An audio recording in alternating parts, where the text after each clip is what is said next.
experiences its biggest earthquake with a magnitude of 7.4. The epicenter was in Hualien County, located in the Ring of Fire.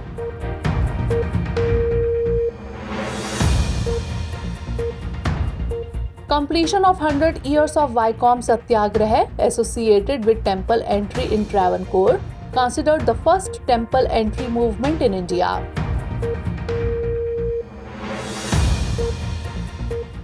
Floods hit coastal areas of Kerala. The swell surge formed a phenomenon called Kallakkadal in the local language. Major changes in EPFO rules. PF account will now be transferred upon changing jobs. Employees will not need to fill Form 31.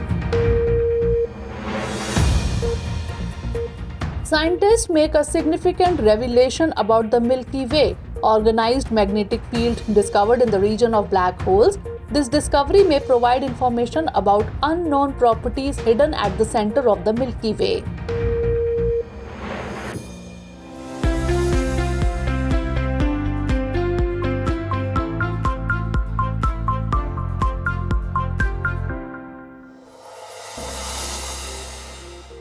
Recently, environmentalist Sonam Wangchuk demanded statehood for Ladakh and its inclusion in the 6th schedule.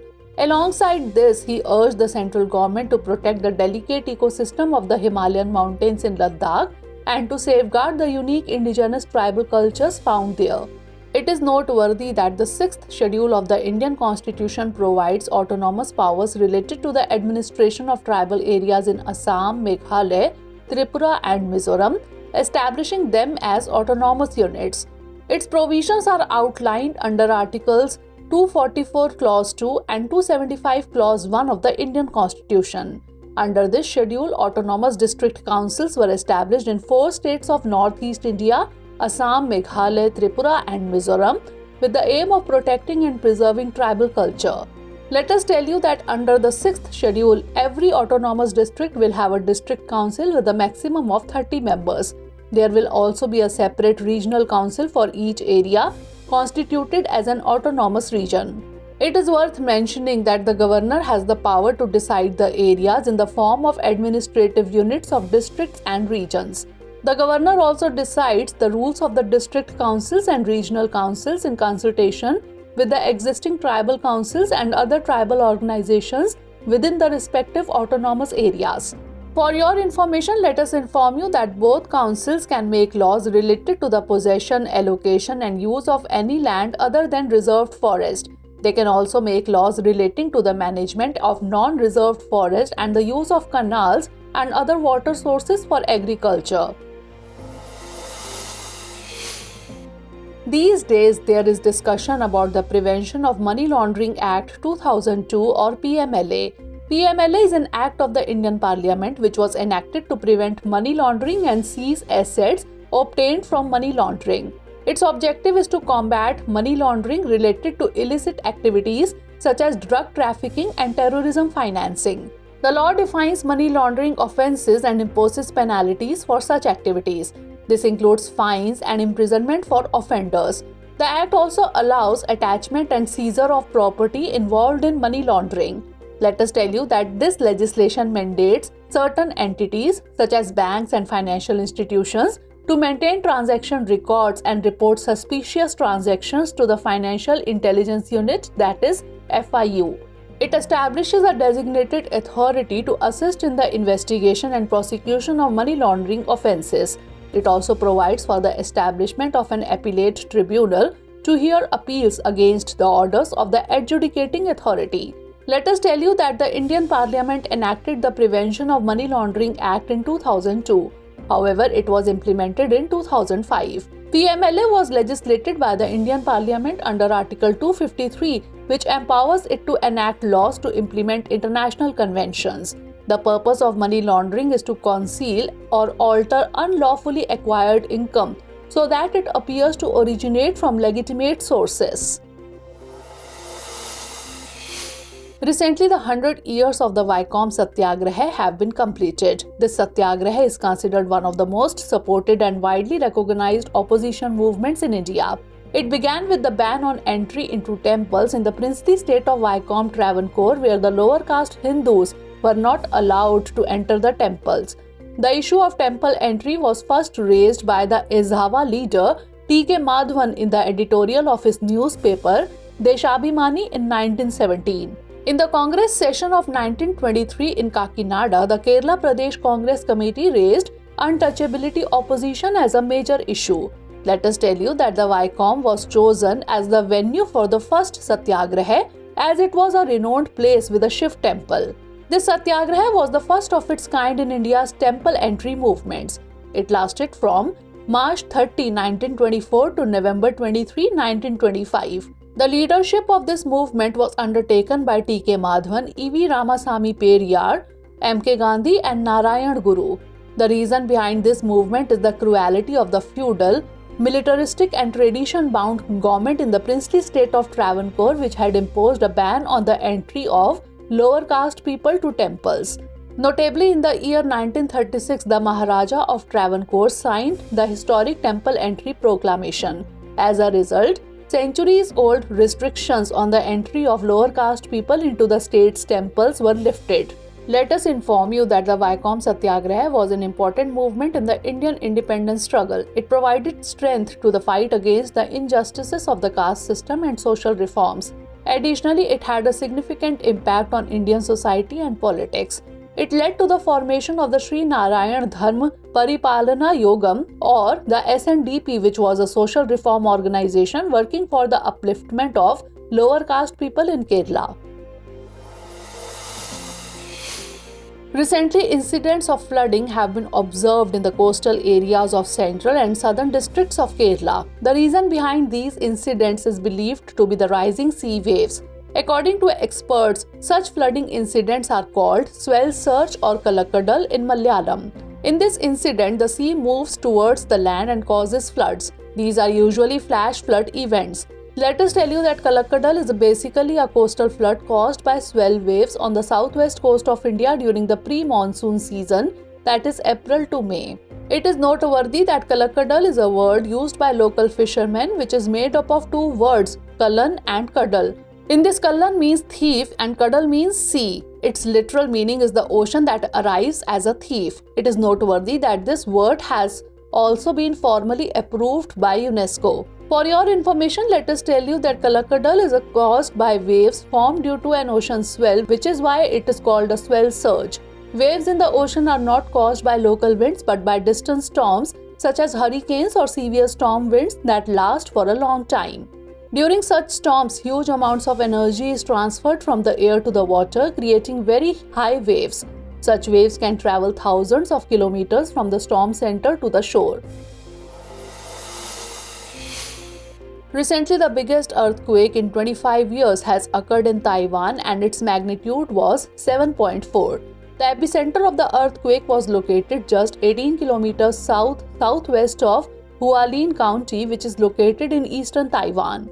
The reason for such a big earthquake in Taiwan is that the region is in the Ring of Fire, where about 90% of the world's earthquakes occur. According to a report by the Associated Press, since 1980, nearly 2,000 earthquakes with a magnitude of 4.0 or higher and over 100 earthquakes with a magnitude of 5.5 or higher have been recorded in this island and its surrounding waters. Now the question arises, what is the Ring of Fire and why are there so many earthquakes here? The Ring of Fire is a series of hundreds of volcanoes and earthquake sites in the Pacific Ocean.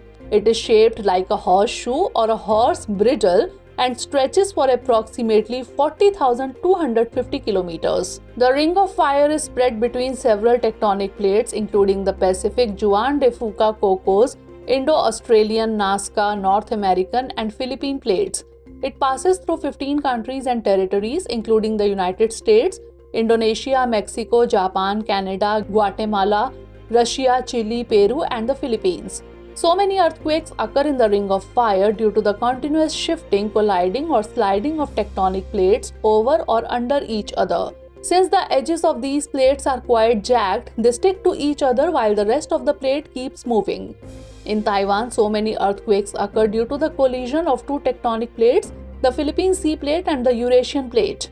If we talk about Taiwan, it is strategically located near China, Japan, and the Philippines in the Western Pacific Ocean. Its location provides a natural gateway for Southeast Asia and the South China Sea, which are crucial for global trade and security. Recently, an international team of scientists has discovered ozone gas on Jupiter's moon Callisto. This discovery has been published in the journal Icarus. The research was conducted by a team led by Dr. R. Ramachandran from Atomic Molecular and Optical Physics Division, the Physical Research Laboratory, Ahmedabad. This study focuses on the investigation of the chemical development of SO2 astrochemical snow, which sheds light on the chemical processes and structure on the surface of Callisto. Scientists confirmed their findings by comparing them with data from the Hubble Space Telescope to understand the potential presence of icy moons in Callisto's environment and within the solar system. Let us tell you that Callisto is one of Jupiter's largest moons, primarily composed of ice, rocky material, sulfur dioxide, and some organic compounds. Its surface features heavy craters and various shapes of impact craters, indicating significant geological activity. It is noteworthy that ozone, made up of 3 oxygen atoms, is a gas found in both the Earth's upper atmosphere and at the ground level. In the stratosphere, it typically extends up to 6 miles above ground level, where the ground level or bad ozone is an air pollutant. It is harmful to breathing and damaging crops, trees, and other plants. The ozone layer or good ozone is spread approximately 6 to 30 miles above the Earth, which protects the Earth from harmful ultraviolet rays of the sun, making life possible here. In recent days, there have been major changes made to the rules of EPFO, which stands for Employee Provident Fund Organization. According to the new rules, if a person changes jobs in the new financial year, their PF account will now automatically be transferred to the new employer. Previously, it was transferred only upon the request of the subscribers. It is worth mentioning that until now, employees had to transfer the money deposited in the PF account after changing jobs. For this, the account holder had to fill out a form and submit it. According to the new rules, now employees won't need to fill out Form 31 to transfer their PF, that is Provident Fund. If we talk about the EPFO, it is a government organization which manages the Provident Fund and pension accounts for employees working in the organized sector in India. The Employees Provident Funds and Miscellaneous Provisions Act 1952 is applicable in factories and other establishments. It provides for the establishment of a provident fund for employees. It is operated by the Ministry of Labour and Employment, Government of India. It is one of the largest social security organizations in the world in terms of the number of clients and volume of financial transactions. Recently, scientists have mentioned a discovery related to the Milky Way. It involves the identification of a supermassive black hole region. According to researchers, around this black hole, they have discovered a strong and organized magnetic field twisted in a spiral pattern. The study of this region has revealed extremely powerful unknown properties hidden at the center of our Milky Way. The structure of the magnetic field emanating from the vicinity of the black hole named Sagittarius A bears considerable resemblance to the magnetic field surrounding the black hole Messier 87. Researchers have noted that around M87 black hole there exists a magnetic field. This region assists in launching powerful jets of materials into space. Additionally, the polarized light emitted from this region provides information about astrophysical phenomena, properties of gases and processes like black hole feeding. Notably, light is an oscillating electromagnetic wave that helps in observing objects.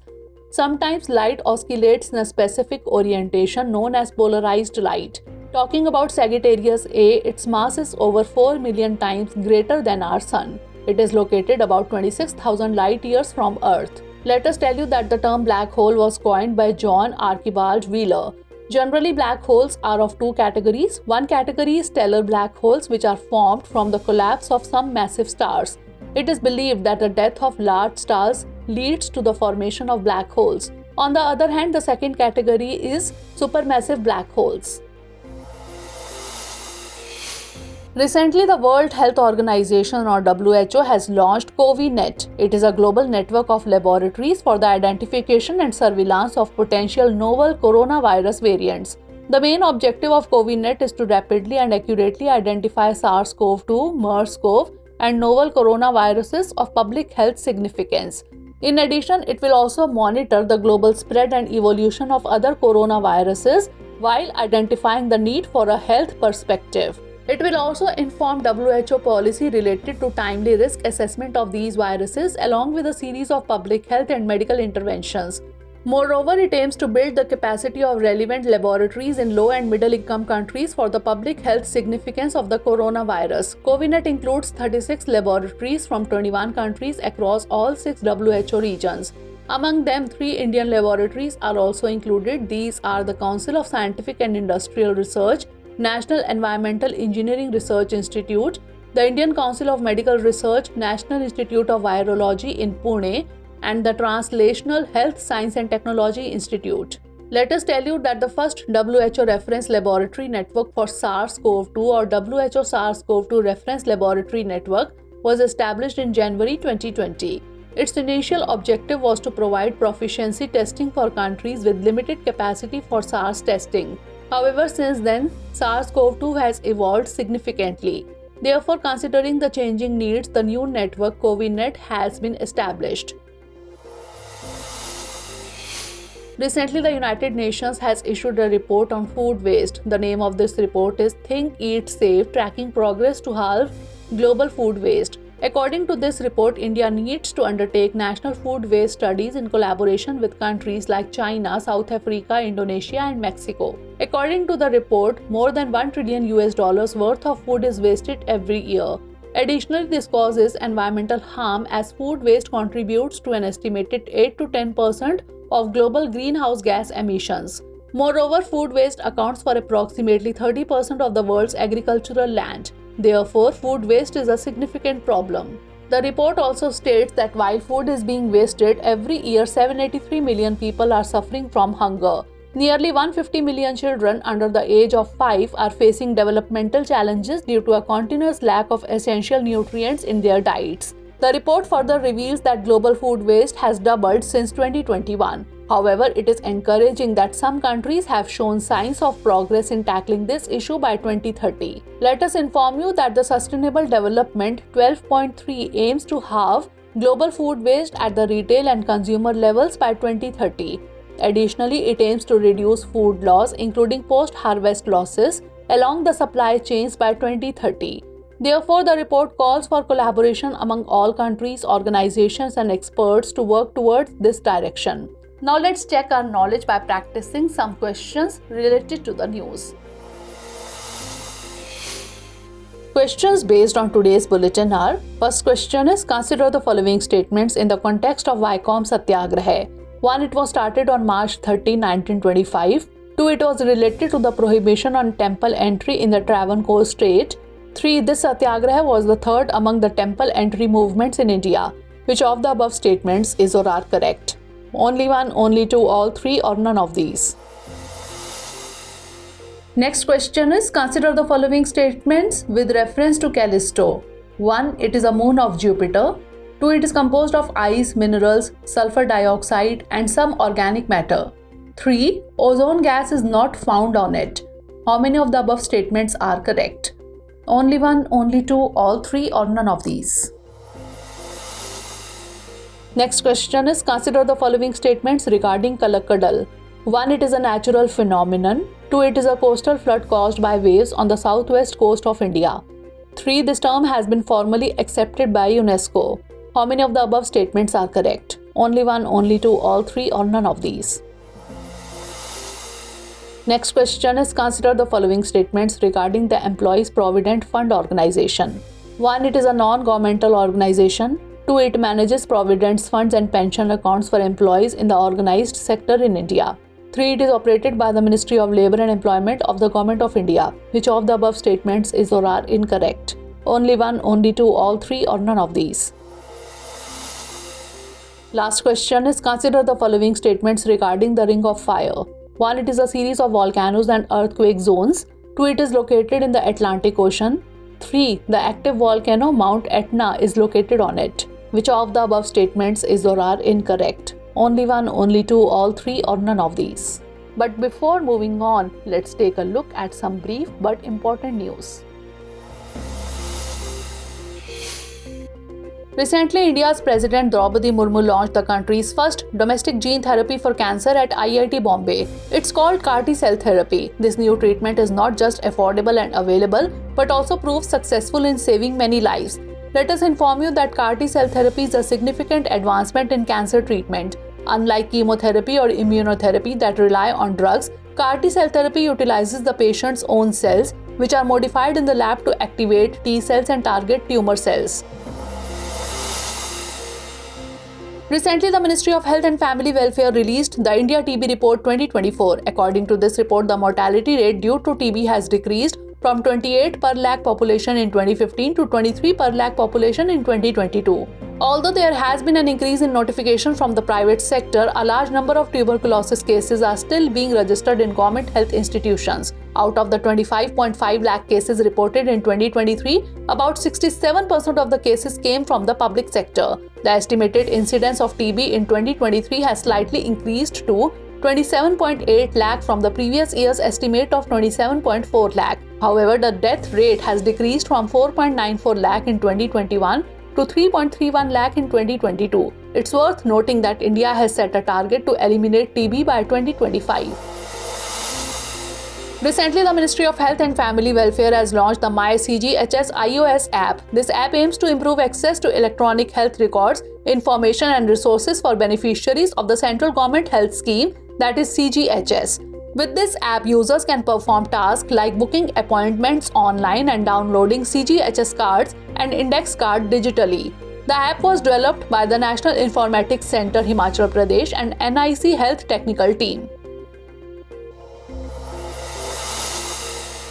Recently, Paradip Port has become the port with the highest cargo handling capacity in India. The Paradip Port Authority received this milestone by handling 145.38 million metric tons of cargo in the financial year 2023-24. Previously, the port with the highest cargo handling capacity in the country was Deen Dayal Port in Gujarat. Paradip Port is a natural deep water port located on the east coast of India in Odisha, at the meeting point of the Mahanadi River and the Bay of Bengal. These days, Katchatheevu Island is making headlines due to the contentious issue of India-Sri Lanka relations and fishing rights. Let us inform you that Katchatheevu Island is an uninhabited island spanning 285 acres in the Park Strait between India and Sri Lanka, about 33 km from the Indian coast. Situated approximately 62 km southwest of Jaffna, on the northern tip of Sri Lanka, the island is far to the northeast of Rameswaram. Katchatheevu Island lacks a drinking water source, making it unsuitable for permanent human habitation. Despite this, there is an ownership dispute between India and Sri Lanka. Recently, there has been a notable increase in the cases of Havana syndrome among American diplomats. Havana syndrome is a mysterious illness characterized by various neurological problems. It was initially reported in 2016 by staff at the US Embassy in Havana, Cuba, who experienced severe headaches and heard piercing noises at night. Subsequently, embassy staff in China and Europe reported additional symptoms such as nosebleeds, headaches, and vision problems. It's important to note that syndrome in this context doesn't refer to a specific medical condition, but rather to a group of symptoms that tend to occur together, making it challenging to pinpoint their exact cause. Recently, the Indian Space Research Organization or ISRO announced a space science program, Space Science and Technology Awareness Training 2024. It is an entry-level online training program in space science and technology. Under this, graduate and postgraduate students of physics, chemistry and technology like electronics, computer science, mechanical studying in various educational institutions of India will be provided the opportunity to be selected for training. The main objective of this training program is to attract youth in the field of space science and technology. Recently, REC, that is Rural Electrification Corporation Limited, won the Scotch ESG Award 2024 for renewable energy financing. Let us tell you that REC is a Maharatna Central Public Sector enterprise under the Ministry of Power. It is registered with RBI as a non-banking finance company and infrastructure financing company. REC funds both power and non-power infrastructure, including sectors like renewable energy, electric vehicles, and green technologies. They support projects ranging from generation to transport and communications. The Scotch ESG Awards recognize organizations excelling in environmental, social, and governance practices. Recently, the Food and Agriculture Organization hosted the closing ceremony of the International Year of Millets 2023 at its headquarters in Rome. This year-long celebration showcased the nutritional advantages of millets, their ability to thrive in harsh climates, and their role in fostering sustainable market opportunities. Supported by over 70 countries, the initiative aimed to raise awareness about the benefits of millets. India proposed the idea, which was accepted by the United Nations, leading to the declaration of 2023 as the International Year of Millets. Recently, a 900-year-old Kannada inscription on the Chalukya dynasty of Kalyani was discovered in a neglected state at Gangapuram in Telangana. The inscription was issued by customs authorities under Tailapa III, the son of Emperor Bhulokamala Someshwara III of the Kalyani Chalukya dynasty. Let us inform you that Chalukyas ruled parts of southern and central India from 6th to 12th century. Their empire was centered around the Raichur Doab located between the Krishna and Tungabhadra rivers. Pulakeshin II is considered the greatest emperor of Chalukya power. For more informative content, like, share and subscribe, and do not forget to press the bell icon to get the notifications.